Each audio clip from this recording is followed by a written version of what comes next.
This year, I've uncovered some very hard truths that have changed the way I see the world. In addition to running my 2 businesses, I dedicate a lot of my time to protecting children from exploitation.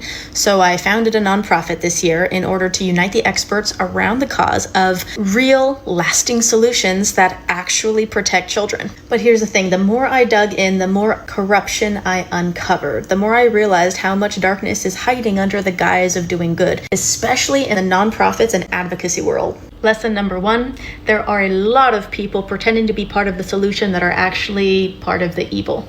Corruption runs real deep, and it's always power and profits. Raising millions of dollars in the name of very good causes, but not combating or doing something about those causes. That's called exploiting the problem, which makes you part of the problem. But truth always comes to light. Number 2, I've seen people value their bias over solving problems. Egos and agendas kill impact. Number 3, and this one was tough for me, the general public can't handle the truth, the reality of child trafficking in the United States. Those who are willing to be aware, which is a small population because there's a lot of people that are still unwilling to actually acknowledge the reality of this reality, but those who are willing to be aware, busy lives, overwhelming, etc., it's just too dark, scary, gross, and overwhelming for them to grasp, much less do something about. So because it's not actionable, it's just overwhelming and it gets lost on them.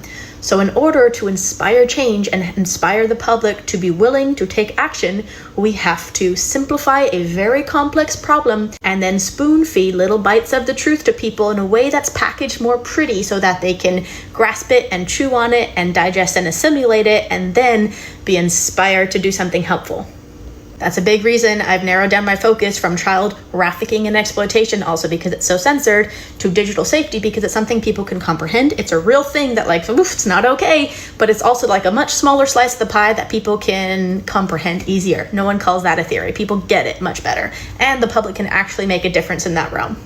Number 4, deception and false accusations are the tool of the guilty, and it serves to further expose their corruption and incompetence and fear of accountability. Fear is not of God, and only the guilty fear the truth. And there's been a lot of guilty people making all kinds of false accusations because they hate that I expose their corruption. I'm pretty proud of that, actually.